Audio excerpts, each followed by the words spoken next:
नमस्कार दोस्तों।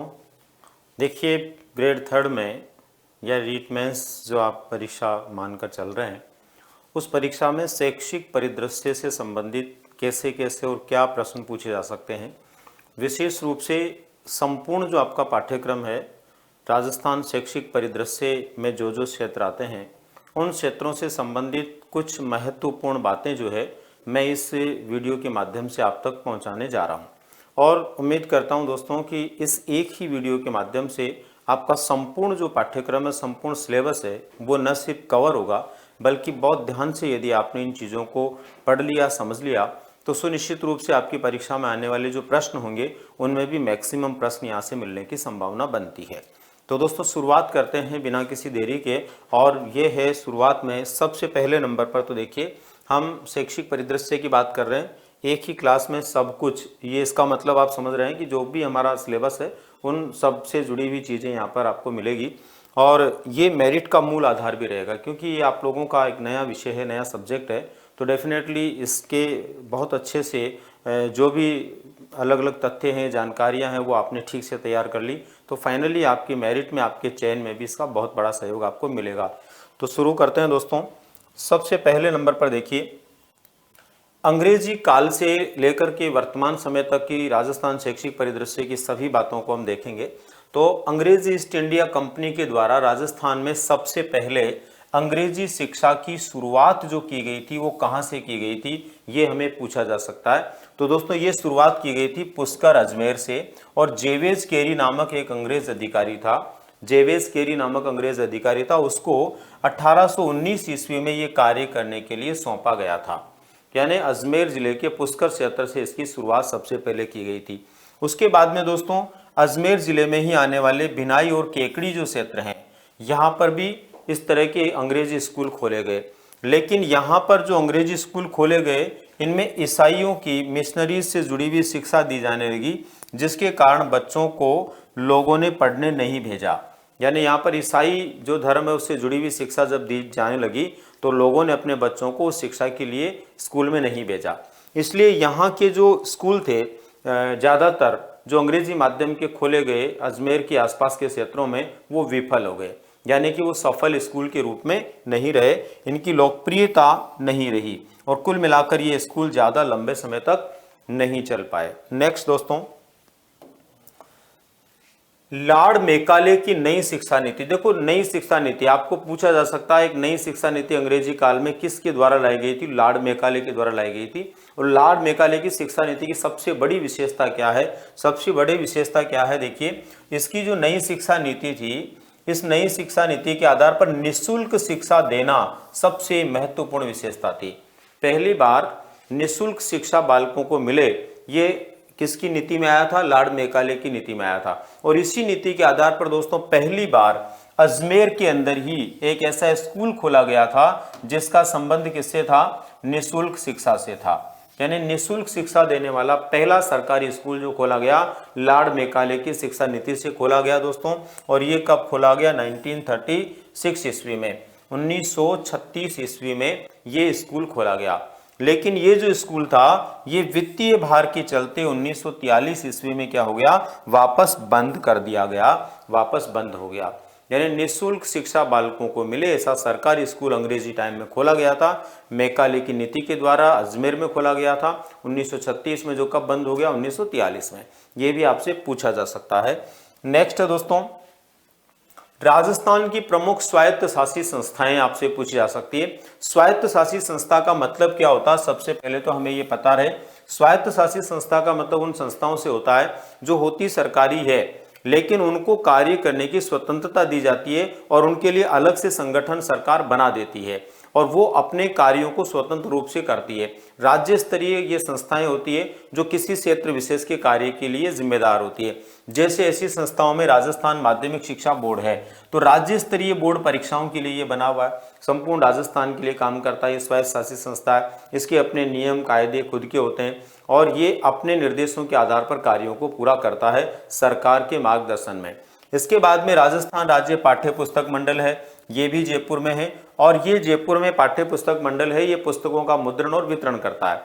यानी पहली क्लास से लेकर 12वीं क्लास तक के जो बच्चे हैं उनको जो पुस्तकें पढ़नी होती है स्कूलों में, उनका प्रकाशन करना, मुद्रण करना, उनको वितरण करना, ये सब काम ये स्वायत्त शासित संस्था के रूप में करता है। और ये जो संस्थान है इसका मुखिया होता है वो हमारा शिक्षा मंत्री होता है, और उसी के मार्गदर्शन में ये पाठ्य पुस्तक मंडल इस बड़े कार्य को करता है जो एक महत्वपूर्ण कार्य है शिक्षा के क्षेत्र में। दोस्तों इसके बाद में SCERT, राजस्थान के अंदर पहले उदयपुर में SIERT हुआ करती थी, उसको बदल करके अब जो एक परिषद के रूप में, स्वायत्त शासित संस्था के रूप में उसको बना दिया गया है। और ये स्वायत्त शासित संस्था कहाँ पर है? उदयपुर में है। ये राज्य की सर्वोच्च शिक्षा संस्था के रूप में वर्तमान में जानी जाती है, और ये विशेष रूप से प्रारंभिक और उच्च प्राथमिक स्तर तक की जो शिक्षा है उसके क्षेत्र में शोध कार्य करना, उसके क्षेत्र में विकास के कार्य करना उनसे जुड़ी हुई है। नेक्स्ट है दोस्तों राजस्थान शिक्षा कर्मी बोर्ड जयपुर। राजस्थान शिक्षा कर्मी बोर्ड जयपुर ये भी एक महत्वपूर्ण संस्था है शिक्षा कर्मी बोर्ड के नाम से, और ये दूरस्थ क्षेत्रों में बसे हुए अभावग्रस्त गांवों के अंदर शिक्षा को बढ़ावा देने से संबंधित संस्था है, शिक्षा को विकसित करने से संबंधित संस्था है। और इस संस्था के द्वारा भी, राजस्थान शिक्षा कर्मी बोर्ड के द्वारा भी विशेष रूप से कई क्षेत्रों के अंदर विद्यालय शुरू किए गए, स्थानीय युवक युवतियों के द्वारा उन विद्यालयों में शिक्षा की व्यवस्था की गई, और राजस्थान में बेहतर प्रकार के उन गांवों में, दूरस्थ या अभावग्रस्त गांवों में शिक्षा के एक नए आयाम को स्थापित करने में इसने अपना योगदान दिया। इसका भी मुख्यालय जयपुर में है। इसके बाद में दोस्तों राजस्थान स्कूल शिक्षा परिषद जयपुर। राजस्थान स्कूल शिक्षा परिषद जयपुर क्या करती है? पहले हमारे यहाँ पर दो संस्थाएं थी, जो एक थी राजस्थान प्राथमिक शिक्षा परिषद, एक थी माध्यमिक शिक्षा परिषद। उन दोनों के द्वारा अलग अलग कार्यक्रम संचालित होते थे। प्राथमिक परिषद जो है SS से संबंधित कार्यक्रम चलानी थी, और दूसरे नंबर पर माध्यमिक जो परिषद थी वो माध्यमिक शिक्षा में रमसा कार्यक्रम का संचालन करती थी। इन दोनों को एक करके वर्तमान में समग्र शिक्षा अभियान शुरू किया गया है। इस समग्र शिक्षा अभियान की नोडल एजेंसी के रूप में काम करती है कौन? राजस्थान स्कूल शिक्षा परिषद जयपुर। इसके बाद में दोस्तों मदरसा बोर्ड, अल्पसंख्यक वर्ग के बालकों को शिक्षा से जोड़ने और ज़्यादा से ज़्यादा उन क्षेत्रों के बालकों में शिक्षा का विकास करने के लिए राजस्थान मदरसा बोर्ड की स्थापना की गई है, जो वहाँ पर ऐसे मदरसाओं की व्यवस्था करने और उन मदरसों में पढ़ने वाले बालकों की शिक्षा को देखने का काम करता है।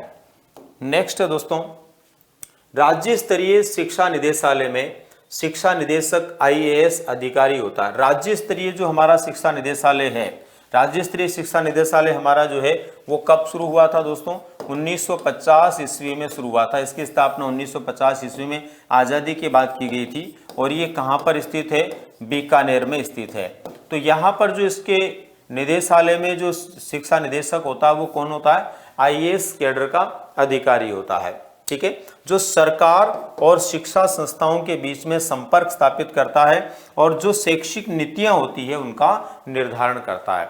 यानी शैक्षिक नीतियों का निर्धारण करना, सरकार और विद्यालय जो होते हैं, संस्थाएं जो होती है, उनके बीच में सामंजस्य पैदा करना, उससे संबंधित कार्य इसके द्वारा किए जाते हैं।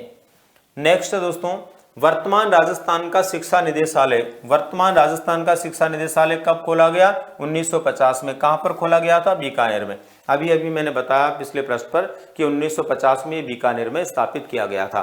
दोस्तों पहले माध्यमिक और प्रारंभिक शिक्षा का एक ही निदेशालय हुआ करता था, लेकिन 1 जनवरी 1998 से जब हमारे यहाँ पर मुख्यमंत्री जो है भैरों सिंह शेखावत हुआ करते थे, उस समय उन्होंने क्या किया? इसको अलग अलग कर दिया, और 1 जनवरी 1998 से बीकानेर में ही अब 2 निदेशालय काम करते हैं। प्रारंभिक का अलग काम करता है और माध्यमिक का अलग काम करता है। ठीक है, तो प्रारंभिक और माध्यमिक नाम से अलग अलग निदेशालय वर्तमान में बना दिए गए हैं। तो ये भी अपने को ध्यान रहे, कब खोला गया सबसे पहले? तो 1950 में। अलग अलग कब हुए? तो 1 जनवरी 1998 से। ये दोनों बातें हमें स्मरण रहे। और कहाँ पर है? पहले भी बीकानेर में, तो अब भी दोनों कहाँ पर है? बीकानेर में है। नेक्स्ट दोस्तों राजस्थान में प्राथमिक शिक्षा पंचायत राज के अधीनस्थ है। राजस्थान में प्राथमिक शिक्षा जो है वो पंचायत राज के अधीन कार्यरत है, और 15 अगस्त 1995 से, कब से? 15 अगस्त 1995 से इसी के द्वारा प्रारंभिक शिक्षा के लिए पोशार की व्यवस्था की जा रही है। वर्तमान समय के अंदर जो पंचायत राज निदेशालय है ये प्रारंभिक शिक्षा के मार्गदर्शक संस्था के रूप में काम करने वाला एक सरकारी जो है विशेष प्रकार का निदेशालय है, जो कि पंचायत राज के साथ साथ प्रारंभिक शिक्षा को देखता है। और 1995 से 15 अगस्त 1995 से जो पोसार से संबंधित कार्यक्रम है प्रारंभिक शिक्षा के लिए, उसकी व्यवस्था में इसकी महत्वपूर्ण भूमिका रही है। वर्तमान समय के अंदर अपने को पता होना चाहिए कि पोसार से संबंधित कार्यक्रम जो है वो कौन देखता है? प्रारंभिक शिक्षा निदेशालय देखता है। यानी वर्तमान में इस कार्य को प्रारंभिक शिक्षा निदेशालय देखता है, लेकिन मूल रूप से इसकी व्यवस्था करने का श्रेय किसको जाता है? पंचायत राज संस्थान को या निदेशालय को जाता है। नेक्स्ट है दोस्तों, राजस्थान में एकीकृत स्कूल संकुल। राजस्थान में एकीकृत स्कूल संकुल का प्रारंभ 8 अगस्त 2018 से हुआ। 8 अगस्त 2018 से जो है एकीकृत स्कूल संकुल, जिसको हमने अभी थोड़ी देर पहले पढ़ा था, राजस्थान स्कूल शिक्षा परिषद या स्कूल शिक्षा परिषद, वो जो है उसी को हम क्या बोलते हैं? एकीकृत स्कूल संकुल बोलते हैं। और ये कब शुरू हुआ दोस्तों? 8 अगस्त 2018 को शुरू हुआ और इसके अंदर प्रारंभिक और माध्यमिक स्तर की शिक्षा को शामिल किया गया है। इसमें प्रारंभिक और माध्यमिक स्तर की शिक्षा से संबंधित जो परियोजना है, विशेष प्रकार की समग्र शिक्षा अभियान, उसके संचालन में इसका महत्वपूर्ण योगदान रहता है और उसका संचालन इसके द्वारा किया जाता है। दोस्तों इसके बाद में आपको यहां पर ध्यान रखना है, राजस्थान में शिक्षा संभाग 9 हैं। कितने हैं? 9 हैं। वैसे आपको ध्यान होना चाहिए प्रशासनिक संभाग कितने हैं राजस्थान में? 7 हैं। 7 प्रशासनिक संभाग हैं, लेकिन शिक्षा संभाग कितने हैं? 9 हैं। अब ये 9 शिक्षा संभाग जो है वो कौन कौन से हैं? तो दोस्तों 9 शिक्षा संभागों में जयपुर, जोधपुर, कोटा, उदयपुर, अजमेर, भरतपुर और बीकानेर, ये तो वो हैं जो हमारे प्रशासनिक संभाग भी हैं। राजस्थान में 7 प्रशासनिक संभाग है। इनके अलावा 2 जो विशेष रूप से बनाए गए हैं, जिसमें एक तो पाली है और एक चूरू है। ये 2 ऐसे हैं जो सामान्य प्रशासनिक संभाग नहीं है, लेकिन शिक्षा के दृष्टिकोण से इनको संभाग का दर्जा दिया हुआ है और शिक्षा संभाग के रूप में इनको जाना जाता है। अब जैसे चूरू है, तो चूरू के अंदर चूरू है, झुंझुनू है, सीकर है, इन जिलों को जोड़ा हुआ, क्योंकि काफ़ी बड़ा एरिया हो जाता है तो उन जिलों की सुविधा के लिए जोड़ा हुआ। इसी तरह पाली है, तो पाली में पाली है, सिरोही है, जालोर है, इन जिलों को जोड़ा हुआ ताकि यहाँ के लोगों को बहुत ज़्यादा दूरी तक शिक्षा से संबंधित कार्यों के लिए आना जाना नहीं पड़े। तो इस तरह से 2 अलग संभाग आपको ध्यान में रखने हैं। तो 2 कौन से? चूरू और पाली। बाकी वही है जो प्रशासनिक संभाग है। नेक्स्ट है दोस्तों, राजस्थान शिक्षा कर्मी बोर्ड जो है ये क्या काम करता है? ऑलरेडी मैं आपको बता चुका हूं, फिर भी यहाँ पर और थोड़ा स्पष्ट हो जाता है कि ये बोर्ड जो है दूरस्थ और दुर्गम क्षेत्रों में 6 से 14 वर्ष आयु वर्ग के बालक बालिकाओं की स्थानीय युवक युवतियों के माध्यम से सरकारी विद्यालयों में गुणवत्तापूर्ण शिक्षा प्रदान करने का कार्य करता है। यानी कि ऐसे गांव जहां पर आसानी से टीचर्स नहीं पहुंच पाते, व्यवस्थाएं नहीं हो पाती थी, ऐसे गांवों में, ऐसे दुर्गम रास्तों वाले गांव में और दूर दराज के क्षेत्रों में बसे हुए गांव में स्थानीय युवक युवतियों के माध्यम से शिक्षा की व्यवस्था करने से संबंधित जो है ये शिक्षा कर्मी बोर्ड काम करता है। और गुणवत्तापूर्ण शिक्षा वो भी सरकारी विद्यालयों के माध्यम से प्राप्त होती है। वर्तमान में इससे संबंधित जो विद्यालय हैं उनको राजीव गांधी स्वर्ण जयंती पाठशाला के जो कार्य हैं उनको भी देखना होता है। इनके शिक्षा कर्मी बोर्ड के जो विद्यालय होते तो उनका नाम होता था शिक्षा कर्मी विद्यालय, लेकिन वर्तमान में इस बोर्ड से संबंधित वो विद्यालय भी हैं जो राजीव गांधी स्वर्ण जयंती पाठशाला के रूप में कार्य कर रहे हैं। नेक्स्ट है राजस्थान में प्रमुख शिक्षा अकादमियां। दोस्तों राजस्थान में शैक्षिक परिदृश्य में अकादमियों को यदि हमने नहीं जाना तो हो सकता है इनसे जुड़ी भी कोई बात हमें नहीं आए और परीक्षा में पूछ ली जाए तो हम जवाब नहीं दे पाएं। तो शिक्षा से संबंधित अकादमियां कौन कौन सी है विशेष प्रकार की? तो देखो साहित्य अकादमी है वो उदयपुर में है, सिंधी अकादमी वो जयपुर में है, उर्दू अकादमी जयपुर में है, अरबी फारसी शोध संस्थान ये टोंक में है। अरबी फारसी शोध संस्थान कहाँ पर है? टोंक में है। संस्कृत अकादमी जयपुर में है, ब्रज भाषा अकादमी जयपुर में है, राजस्थानी भाषा साहित्य और संस्कृति अकादमी बीकानेर में है तथा पंजाबी भाषा अकादमी कहाँ पर है? श्री गंगानगर में है।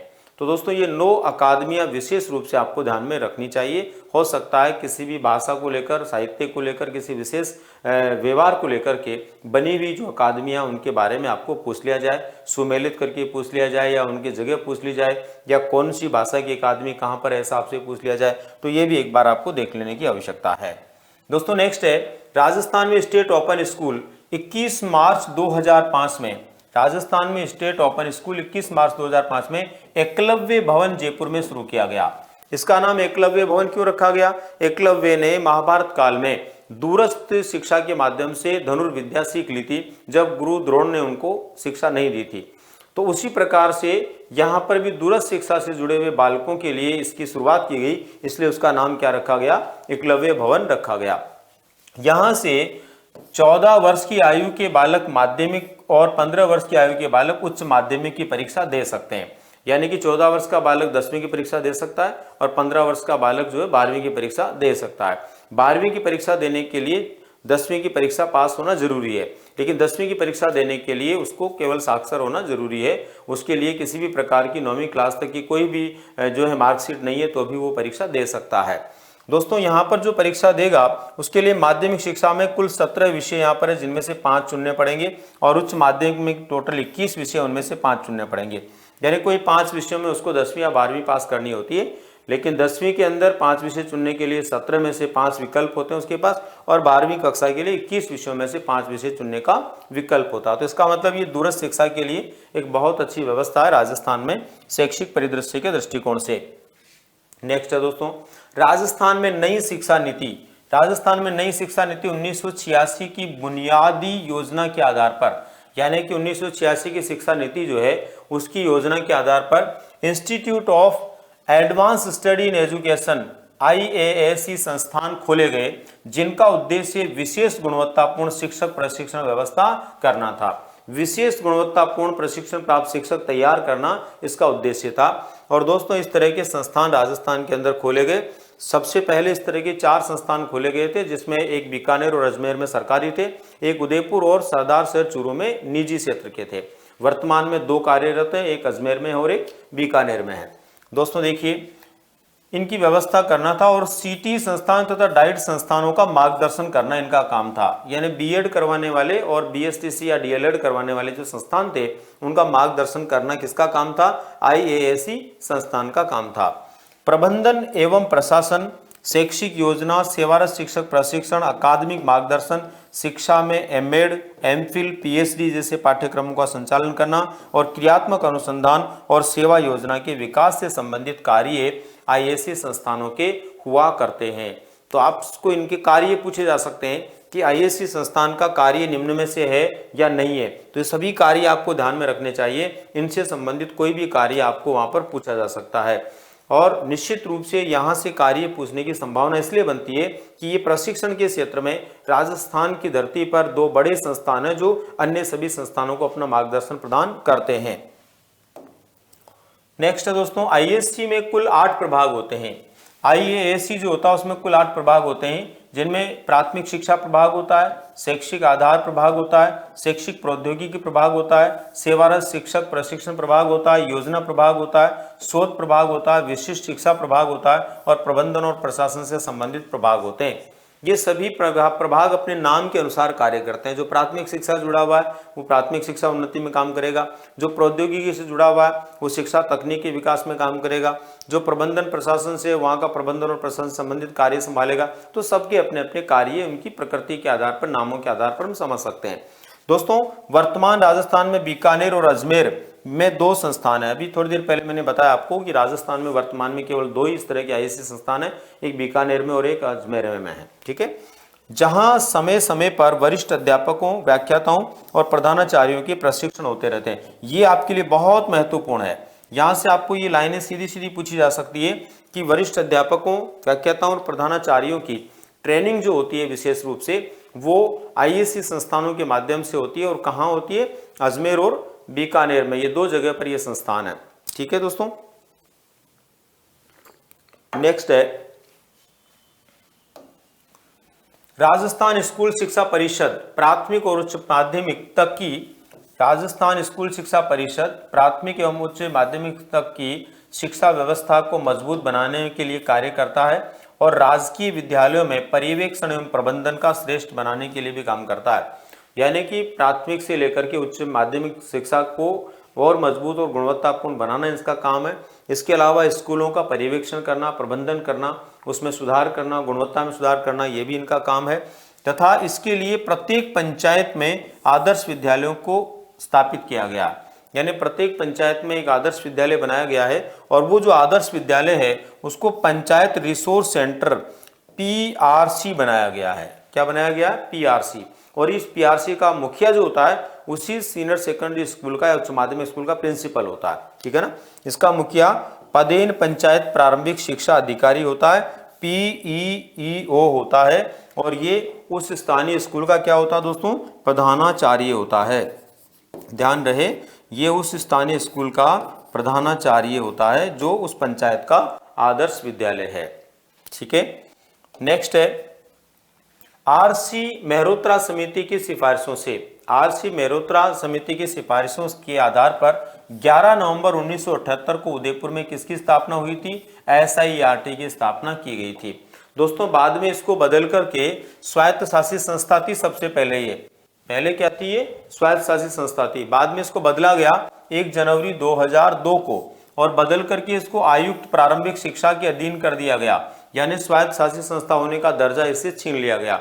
लेकिन वर्तमान में वापस इसको नया दर्जा दिया गया है स्वायत्त शासित संस्था का, और नए नाम के साथ में अभी ये कार्यरत है RSCERT के नाम से। और कब से है दोस्तों? ये 14 अगस्त 2018 से ये वर्तमान में इस नए नाम से कार्यरत है और वर्तमान में शिक्षा संस्थान के सर्वोच्च स्वरूप को प्राप्त है, यानी कि राजस्थान में शिक्षा से संबंधित जो संस्थाएं हैं, संस्थान है, उनमें सर्वोच्च दर्जा किसको मिला हुआ है? RSCERT को मिला हुआ, जो कहां पर है? उदयपुर राजस्थान में है। और यही वो संस्था जो पहले किस नाम से जानी जाती थी? SIRT के नाम से जानी जाती थी। नेक्स्ट दोस्तों, RSCERT के प्रमुख कार्य। दोस्तों इसके कार्य आपसे पूछे जा सकते हैं, तो इसके प्रमुख कार्य क्या क्या है? देखो, इसके प्रमुख कार्य: प्रशिक्षण देना, सहायक सामग्री का निर्माण करना, शैक्षिक शोध करना, विभिन्न मेलों का आयोजन करना। अच्छा, इसके अलावा केंद्र और राज्य सरकार की जो प्रवर्तित योजनाएं हैं उनका प्रभावी रूप से राज्य में संचालन कैसे हो उसमें योगदान देना, तथा शिक्षा में गुणवत्ता प्रबंधन सुधार के लिए काम करना। तो ये प्रमुख 5-7 इसके कार्य जो भी आपको स्मरण रखने चाहिए। इसके कार्य आपको परीक्षा में पूछे जा सकते हैं। इसके बाद में नेक्स्ट है दोस्तों, RSCERT में वर्तमान में 9 प्रभाग हैं। इसमें कितने प्रभाग हैं ये भी आपसे पूछे जा सकते हैं। और ये 9 जो प्रभाग है उसमें से दोस्तों 1 प्रभाग तो अजमेर में है और 8 प्रभाग कहां पर है? उदयपुर में। तो ध्यान रहे आपको, इसका एक जो प्रभाग है प्रौद्योगिकी, शैक्षिक प्रौद्योगिकी प्रभाग, वो कहां पर है? अजमेर में। और बाकी 8 प्रभाग जो हैं वो सारे के सारे कहां पर? उदयपुर में है। तो ये ध्यान रहे, अजमेर में कौन सा है? शैक्षिक प्रौद्योगिकी प्रभाग। बाकी सब कहां पर है? वो उदयपुर में है। कौन कौन से उदयपुर में?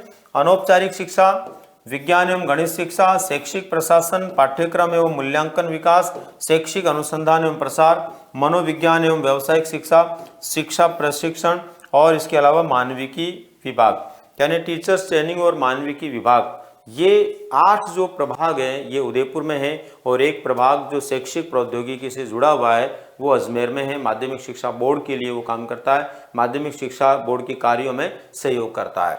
नेक्स्ट है दोस्तों, 1953-54 में आए अमेरिकी दल की सिफारिशों के आधार पर शिक्षा अधिनियम 1957 के तहत 1 अगस्त 1957 को प्रस्ताव लाते हुए 4 दिसंबर 1957 को क्या किया गया दोस्तों? माध्यमिक शिक्षा बोर्ड की स्थापना जयपुर में की गई। हमारे यहाँ पर पहले मूल्यांकन को लेकर के कमी थी, लेकिन एक अमेरिकी दल आया था 1953-54 में। उस दल ने कहा कि यहाँ के बालकों की पढ़ाई जो है वो ठीक से इसलिए नहीं हो पा रही कि यहाँ पर मूल्यांकन की एक संस्था नहीं है। तो फिर क्या किया गया, जब हमारे 1957 का अधिनियम बना, उस अधिनियम के तहत प्रत्येक राज्य में एक बोर्ड की स्थापना हुई। तो हमारे यहाँ राजस्थान में भी जो है 1 अगस्त 1957 को उसका प्रस्ताव आया और 4 दिसंबर 1957 को विधिवत रूप से माध्यमिक शिक्षा बोर्ड की स्थापना हुई। लेकिन ये पहले कहाँ पर हुई? जयपुर में। बाद में दोस्तों क्या किया गया, 1961 में 1 जनवरी 1961 में 1 जनवरी 1961 में क्या किया गया, सत्यनारायण राव समिति की अभिशंसा के ऊपर इसको कहां लाया गया? अजमेर में लाया गया। तो ध्यान रहे, वर्तमान में माध्यमिक शिक्षा बोर्ड कहां पर है? अजमेर में स्थापित है। नेक्स्ट दोस्तों, बोर्ड के संगठन में एक सरकार द्वारा मनोनीत अध्यक्ष, बोर्ड के संगठन में एक सरकार द्वारा मनोनीत अध्यक्ष सहित 36 सदस्य होते हैं। सरकार द्वारा मनोनीत अध्यक्ष सहित कितने सदस्य होते हैं? 36 सदस्य होते हैं। परंतु वर्ष 2018 में राज्यपाल की ओर से 5 नए सदस्य जोड़े गए। माध्यमिक शिक्षा बोर्ड में वैसे 36 सदस्य होते थे, लेकिन यहाँ पर क्या किया गया 2018 के अंदर, 2018 में राज्यपाल ने 5 अपनी तरफ से नए सदस्य जोड़े। इस प्रकार से इसमें कितने सदस्य हो गए, अब 41 सदस्य होने लगे हैं। इसके अलावा इनके कार्यों को ठीक व्यवस्थित संचालन करने के लिए एक RS स्तर का अधिकारी होता है जो सचिव के रूप में यहाँ पर काम करता है। तो ध्यान रहे दोस्तों, वर्तमान में माध्यमिक शिक्षा बोर्ड में 41 यानी 41 मेंबर होते हैं, सदस्य होते हैं अध्यक्ष सहित, और एक सचिव होता है। अगर सचिव को भी जोड़ेंगे तो कितने हो जाएंगे, 42 लोग वहां पर हो जाएंगे। नेक्स्ट है, वर्तमान में माध्यमिक शिक्षा बोर्ड विभिन्न प्रकार की बोर्ड परीक्षा। अब माध्यमिक शिक्षा बोर्ड काम क्या करता है, यह आपसे पूछा जा सकता है। तो बोर्ड का जो कार्य है विभिन्न प्रकार की बोर्ड परीक्षाओं का आयोजन करना है। माध्यमिक शिक्षा संबंधी जो निजी विद्यालय हैं, माध्यमिक और उच्च माध्यमिक स्तर के जो निजी स्कूल होते हैं, उनको जब सरकार NOC देती है, नॉन ऑब्जेक्शन सर्टिफिकेट देती है, अनापत्ति प्रमाण पत्र देती है, तो उन स्कूलों को बोर्ड क्या देता है, मान्यता देता है। इसके अलावा राज्य प्रतिभा खोज परीक्षा का आयोजन करना, पाठ्यक्रम सुधार एवं निर्माण हेतु NCERT जो है काम करती है पूरे देश के लिए, उसको सलाह देना इसका काम है। कैरियर मार्गदर्शन का प्रकाशन करना, बोर्ड जर्नल करके एक त्रैमासिक पत्रिका होती है जिसका प्रकाशन भी यहाँ से किया जाता है, नामक पत्रिका, बोर्ड जर्नल नामक पत्रिका का प्रकाशन यहाँ से किया जाता है। तो ये कार्य माध्यमिक शिक्षा बोर्ड के माध्यम से संपन्न होते हैं। नेक्स्ट है 1986 की शिक्षा नीति के तहत प्रारंभिक शिक्षा के सार्वजनिकरण के लिए, 1986 की नीति में यह आया था कि प्रारंभिक शिक्षा का सार्वजनिकरण हो, सभी लोगों तक प्राथमिक शिक्षा पहुंचे, ये उद्देश्य उसमें रखा गया था। उसके आधार पर क्या किया गया, जिला स्तर पर शिक्षक प्रशिक्षण संस्थान खोले गए। प्रत्येक जिले के अंदर एक संकल्पना आई कि शिक्षक प्रशिक्षण संस्थान वहां पर प्रारंभिक शिक्षा के शिक्षक तैयार करने के लिए बनाए जाएंगे। तो उसके आधार पर जो है प्रत्येक जिले में डाइट संस्थान खोलने की या स्थापना करने की शुरुआत हुई। इसको लेकर के नवंबर 1989 को MHRD, उस समय इसका नाम MHRD था, मानव संसाधन विकास मंत्रालय। इस मानव संसाधन विकास मंत्रालय को वर्तमान में क्या कहते हैं भाई, वर्तमान में इसको कहते हैं शिक्षा मंत्रालय। वर्तमान में ये भारत का शिक्षा मंत्रालय है, और उस समय क्या कहते थे इसको, MHRD। तो MHRD मंत्रालय के द्वारा जो है इनकी सिफारिश की गई, और साथ ही साथ इनको क्या नाम दिया गया, लाइट हाउस नाम दिया गया। आपसे पूछा जा सकता है कि MHRD ने नवंबर 1989 में यानी 1989 में इनको क्या नाम दिया था, तो लाइट हाउस नाम दिया था। लाइट का मतलब प्रकाश, हाउस का मतलब घर, प्रकाश के घर थे एक तरह से ये, जो प्रकाश फैलाना चाहते थे प्रारंभिक शिक्षा के क्षेत्र का। ठीक है दोस्तों, 33 जिलों में 33 डाइट संस्थान है। अभी वर्तमान राजस्थान में 33 जिले हैं और सभी जिलों में एक एक डाइट संस्थान खुला हुआ है। दोस्तों यहाँ पर आपको ये भी ध्यान रखने की आवश्यकता है कि डाइट संस्थान पहली बार कहाँ पर खोला गया, ये भी आपसे पूछा जा सकता है। ऑलरेडी कुछ परीक्षाएं ऐसी हो चुकी है जहाँ पर ऐसा प्रश्न पहले पूछा गया है, ग्रेड फर्स्ट में भी। तो देखिए दोस्तों, राजस्थान में पहली डाइट अलवर में स्थापित की गई थी 1995 में, यानी कि ये जो अलवर में स्थापित की गई थी, और 1995 तक ये कितनी हो गई थी, 14 डाइट हो गई थी। सबसे पहले अलवर में खोली गई, और 1995 का समय आते आते राजस्थान में कितनी डाइट हो गई, 14 डाइट हो चुकी थी। ठीक है, अब वर्तमान में 33 डाइट है। MHRD ने डाइट संचालन के लिए एक रूपता रखने के लिए प्रकाशित की थी एक पुस्तक जिसका नाम था पिंक गाइड बुक। कौन सी थी, पिंक गाइड बुक। आपको पूछा जा सकता है पिंक गाइड बुक का संबंध किससे है, तो MHRD से है, और किसके लिए, पूरे देश के अंदर समान प्रकार की शिक्षक प्रशिक्षण से जुड़ी हुई प्रारंभिक शिक्षा की व्यवस्था हो, समरूपता हो, इसके लिए ये प्रकाशित की गई थी। और इसके आधार पर सेवा पूर्व एवं सेवाकालीन प्रशिक्षणों की रूपरेखा बनाई गई थी। और पिंक बुक में डाइट के 7 विभाग वर्णित है। ये जो पिंक बुक है ना, इस बुक के अंदर वर्णित है कि प्रत्येक डाइट में कितने विभाग होते हैं, 7। लेकिन ध्यान रहे दोस्तों, वर्तमान में डाइट में कितने प्रभाग होते हैं, 8 होते हैं। पिंक बुक में तो 7 ही थे, लेकिन अब कितने होते हैं, डाइटों में 8 प्रभाग होते हैं। ये आपको ध्यान में रखना है। डाइट के द्वारा सेवा पूर्व प्रशिक्षण का कार्य किया जाता है, सेवाकालीन प्रशिक्षण कार्य होता है। इनके लिए नोडल एजेंसी के रूप में काम करती है, स्कूलों को मार्गदर्शन प्रदान करती है, प्राथमिक व उच्च प्राथमिक शिक्षा में नवाचार लाने का काम करती है, सेवा कार्य विकास में काम करती है। SUPW स्काउट जैसे जो कार्य हैं, इनमें गाइड का संचालन करना करती है, यानी कि स्काउट गाइड का संचालन करना, हाँ, इसका काम करती है। क्रियात्मक अनुसंधान और मूल्यांकन में सहयोग करना, शैक्षिक पिछड़े क्षेत्रों की खोज करना और उनके लिए शिक्षा की व्यवस्था करना, ये सब किसके काम है? डाइट के काम है। तो डाइट से संबंधित क्या क्या काम होते हैं ये भी हमें पूछा जा सकता है, तो ये भी आप ठीक से ध्यान में रखें। दोस्तों यहाँ पर आपको फिर मैं एक बार बता देता हूँ कि जो बातें आपको इस क्लास के माध्यम से मिलेगी वो सब सार गर्भित चीज़ें हैं। अगर बहुत बेहतर तरीके से बहुत लंबे समय से आप इन चीज़ों को नहीं भी पढ़ पाए और नहीं भी पढ़ करके जा पाए और इनको भी, इस क्लास को भी ढंग से आप समझ करके चले गए ना, तो फाइनली आपके शैक्षिक परिदृश्य के प्रश्न आपके सही होने वाले हैं। नेक्स्ट दोस्तों, प्रत्येक डाइट में वर्तमान में 8 प्रभाग होते हैं। ये कौन कौन से हैं? सेवा पूर्व प्रशिक्षण प्रभाग है, सेवारत शिक्षा प्रशिक्षण प्रभाग है, कार्यानुभव प्रभाग है, साक्षरता विकास प्रभाग है, नवाचार एवं समन्वय प्रभाग है, पाठ्यक्रम मूल्यांकन विकास प्रभाग है, शैक्षिक प्रौद्योगिकी और योजना एवं प्रबंधन प्रभाग है। ये सारे प्रभाग यहाँ काम करते हैं। एक डाइट जो होती है उसके अंदर एक प्रधानाचार्य होता है, एक उप प्रधानाचार्य होता है। तो प्रधानाचार्य जो होता है वो तो मुख्य रूप से इसका जो प्रशासनिक प्रभाग है उस प्रशासनिक प्रभाग का मुखिया होता है। इसका होता है प्रशासनिक प्रभाग का। और जो उप प्रधानाचार्य होता है वो सेवा पूर्व प्रशिक्षण जो होता है उसका मुखिया होता है। और बाकी 6 वरिष्ठ अध्यापक इसमें होते हैं, वरिष्ठ व्याख्याता होते हैं, सॉरी। तो वरिष्ठ व्याख्याता जो होते हैं ना वो बाकी सब जो 6 प्रभाग बचे उनके मुखिया के रूप में काम करते हैं। 29 दिसंबर 1973 ईस्वी को जारी एक आदेश के अनुसार राजस्थान राज्य पाठ्य पुस्तक मंडल जयपुर में स्थापित किया गया। राजस्थान राज्य पाठ्य पुस्तक मंडल कब स्थापित हुआ? 29 दिसंबर 1973 को आदेश जारी हुआ, उसके अनुसार पाठ्य पुस्तक मंडल की स्थापना जयपुर में की गई।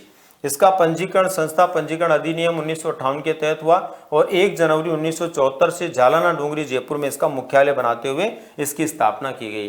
दोस्तों ये गुजरात मॉडल पर काम करता है, यानी नए लाभ न हानि की तर्ज पर ये काम करता है। आपको पूछा जा सकता है कब इसकी स्थापना हुई, किस अधिनियम के तहत जो इसका पंजीयन हुआ और ये कौन से मॉडल पर काम करता है? तो गुजरात मॉडल पर ये काम करता है। दोस्तों इसके क्या क्या मुख्य कार्य व्यवहार हैं जो आपको ध्यान में रखने हैं? देखिए, शिक्षा मंत्री जो होता है इसकी अध्यक्षता करता है, मैं ऑलरेडी पहले भी अभी बता चुका हूं आप लोगों को। ये नए लाभ न हानि की तर्ज पे काम करता है, ये भी अभी मैं आपको बता चुका हूं।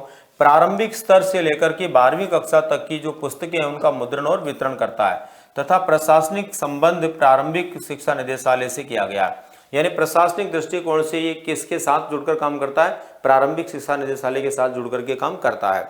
और दोस्तों प्रतिवर्ष वहीं पर बीकानेर में जो प्रारंभिक शिक्षा निदेशालय हमारा है वहां पर प्रतिवर्ष 30 जून को इसकी मीटिंग बुलाई जाती है और इसकी बैठक कहां पर होती है? हमेशा प्रारंभिक शिक्षा निदेशालय बीकानेर के यहाँ पर होती है 30 जून को, जो एक अनिवार्य प्रकार की इसकी मीटिंग होती है। नेक्स्ट है कक्षा 1 से 12 तक की पुस्तकों का मुद्रण वितरण करना। अब क्या क्या काम करता है ये?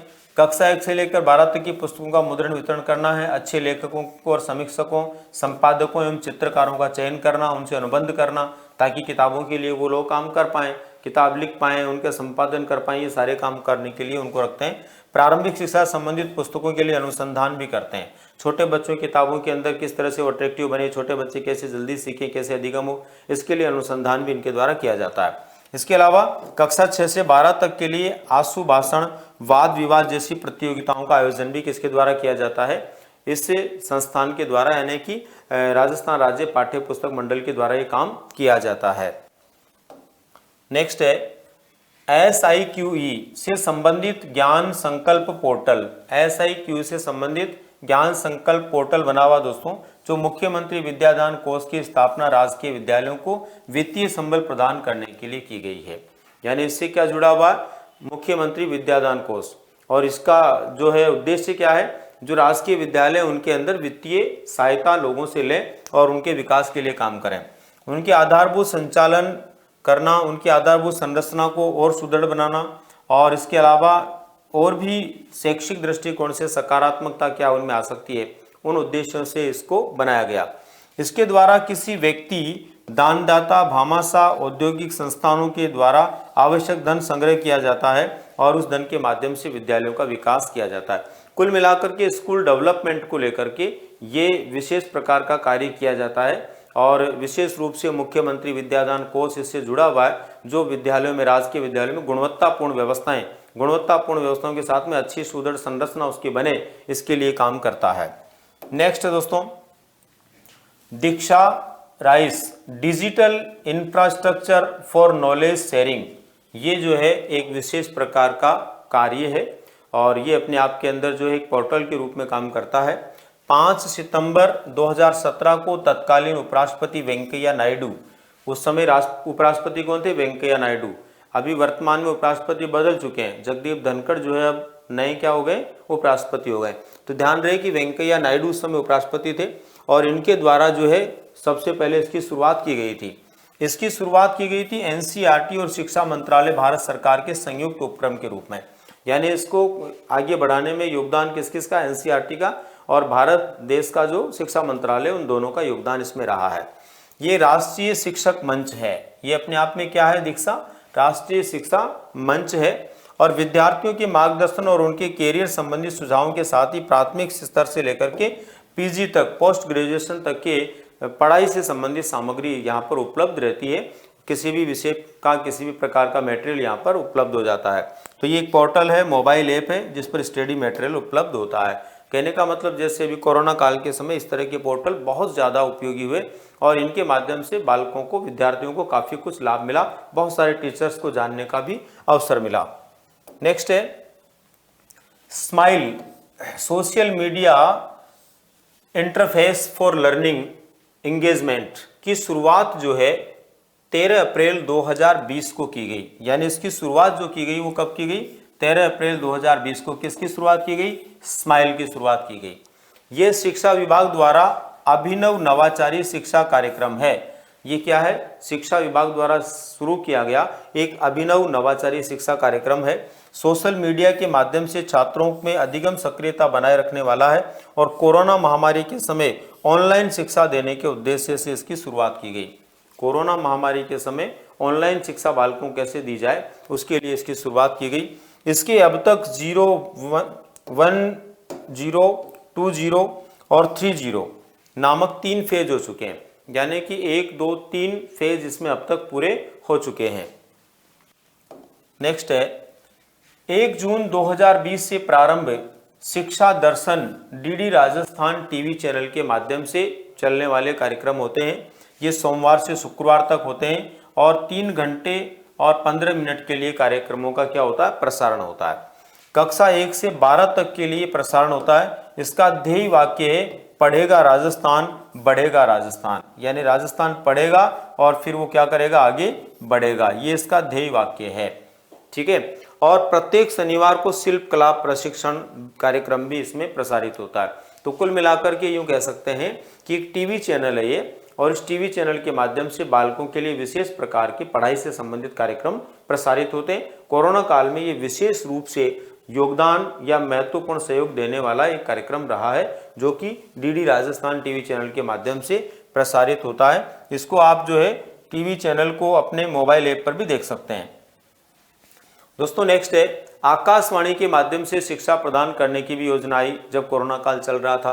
तो आकाशवाणी के माध्यम से शिक्षा प्रदान करने के लिए 11 मई 2020 से इसकी राजस्थान सरकार को केंद्र सरकार के सहयोग से जो है निःशुल्क स्टॉक उपलब्ध करवा कर किया गया। यानी कि केंद्र सरकार ने सहयोग किया और राजस्थान सरकार ने इसको शुरू किया। 11 मई 2020 से इसकी शुरुआत हुई। इसमें क्या होता है? मल्टीमीडिया मोबाइल के ऊपर एक ऐप आता है, new on air Prasar Bharati official app, यानी कि new on air Prasar Bharati official app है एक। उसके माध्यम से शिक्षा वाणी के कार्यक्रम सुने जा सकते हैं। तो शिक्षा वाणी कार्यक्रम ये चालू किया गया। इसमें प्रतिदिन 55 मिनट का कार्यक्रम आता है। एक दिन में कितने मिनट का कार्यक्रम आता है? इसमें 55 मिनट का। ये प्रसारण जो है प्राथमिक वर्ग से लेकर विशेष रूप से शुरू होता है और प्राथमिक जो वर्ग है उसके लिए मीना की कहानी का प्रसारण होता है 15 मिनट के लिए। यानी जो प्राथमिक स्तर के बच्चे होते हैं उनके लिए मीना की कहानी नामक एक प्रसारण होता है जो प्राथमिक स्तर के बच्चों के लिए होता है। 15 मिनट का कार्यक्रम होता है। इसके अलावा जो है 11 से लेकर के 11:55 तक ये कार्यक्रम प्रसारित होता है। यानी प्रातःकाल 11 बजे से लेकर के 11:55 तक इस कार्यक्रम का 55 मिनट के लिए प्रसारण होता है। इस प्रसारण में कक्षा 3 से लेकर 12 तक के लिए पाठों का प्रसारण भी होता है। यानी कि कक्षा 3 से लेकर 12वीं तक के जो बालक होते हैं उनके लिए किसी एक पाठ का प्रसारण नियमित रूप से होता है और बाकी जो है ये 15 मिनट का कार्यक्रम किसके लिए होता है? छोटे बच्चों के लिए होता है, जिसमें मीना की कहानी का प्रसारण होता है, जो बालकों के लिए एक रुचिकर कार्यक्रम है। नेक्स्ट है दोस्तों, 24 मई 2018 से प्रारंभ समग्र शिक्षा अभियान। समग्र शिक्षा अभियान कब शुरू हुआ? 24 मई 2018 को शुरू हुआ। इसके अंदर जो है सर्व शिक्षा अभियान का, रमसा अभियान का कार्यक्रम देखा जाता है और शिक्षक शिक्षा से संबंधित कार्यक्रम को सम्मिलित किया गया। इन तीनों कार्यक्रमों को सम्मिलित करते हुए किसकी शुरुआत की गई है? समग्र शिक्षा अभियान की। इसका उद्देश्य क्या है? गुणवत्तापूर्ण शिक्षा है, सामाजिक भेद और लिंग भेद को कम करना है, निष्पक्षता के साथ में समावेशी शिक्षा की व्यवस्था करना है, स्कूली प्रावधान के अंदर जो है निर्धारित मानकों को पूरा करना है, व्यावसायिक शिक्षा का विकास करना है और इसके अलावा आरटी के अनुसार बच्चों को उनके अधिकार दिलवाने हैं और शिक्षा के अंदर नवाचार पैदा करना है। आरटी के अनुसार बच्चों को निःशुल्क शिक्षा उपलब्ध करवाने का जो अधिकार है वो दिलवाना और शिक्षा में नवाचार क्या हो सकते हैं वो पैदा करना। ये सब कुछ कार्य किसके हैं दोस्तों? समग्र शिक्षा अभियान के। इसके बाद में देखिए नेक्स्ट है, वर्तमान वैश्वीकरण व भूमंडलीकरण को ध्यान में रखते हुए अंग्रेजी शिक्षा को बढ़ावा देने के लिए शिक्षा गुणवत्ता सुधार और सतत विकास के लक्ष्यों को प्राप्त करने के लिए गांधी जयंती के अवसर पर, किसके अवसर पर? गांधी जयंती के अवसर पर। कौन सी जयंती? गांधी जी की 150वीं जयंती के अवसर पर कक्षा 1 से 12 तक के विद्यालयों की स्थापना की गई। किस नाम से? महात्मा गांधी राजकीय विद्यालयों के नाम से।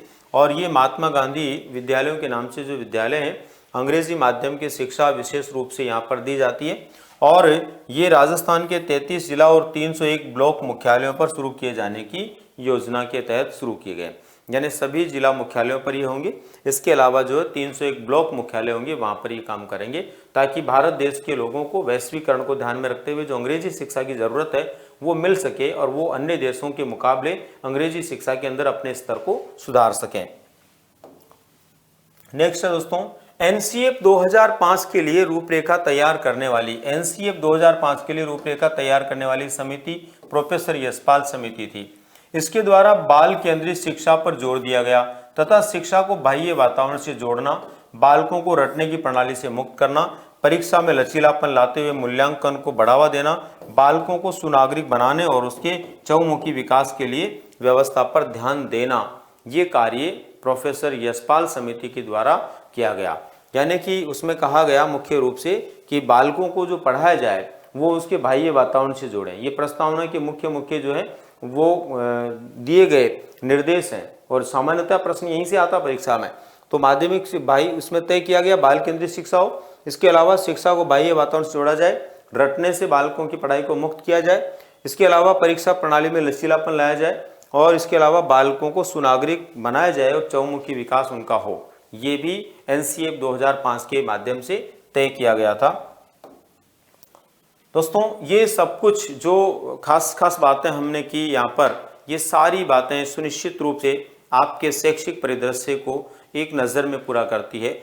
और दोस्तों सबसे बड़ी बात यह है कि इस क्लास में जो कुछ भी हमने शॉर्टली एक बार पूरे पाठ्यक्रम को देखने का प्रयास किया, सुनिश्चित रूप से इसको एक से अधिक बार आप लोग देख करके अगर अपने ज्ञान को, अपनी मेमोरी को ठीक प्रकार से कर लेते हैं तो मैं उम्मीद करता हूं कि शैक्षिक परिदृश्य का आधे से ज़्यादा आपका टेंशन, आपका तनाव दूर हो जाएगा।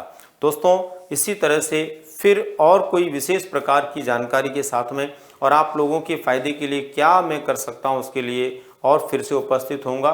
तब तक के लिए एक बार आप सभी का बहुत बहुत धन्यवाद। और आप लोगों ने जो है इस वीडियो को देखा, देखने के बाद में आपको कैसा लगा ये तो आप ही महसूस कर सकते हैं, लेकिन निश्चित रूप से मैं उम्मीद करता हूं कि जब आपको अच्छा लगेगा तो अपने साथियों के साथ भी आप इसको शेयर करेंगे और ज़्यादा से ज़्यादा जो अपने साथी लोग उन तक इसको पहुंचाएंगे ताकि ज़्यादा से ज़्यादा विद्यार्थी इससे लाभान्वित हो और अपने शैक्षिक परिदृश्य से संबंधित जो तनाव उनमें चल रहा है वो दूर हो पाए। तो मिलते हैं दोस्तों फिर किसी जानकारी के साथ में, तब तक के लिए आप सभी का बहुत बहुत धन्यवाद।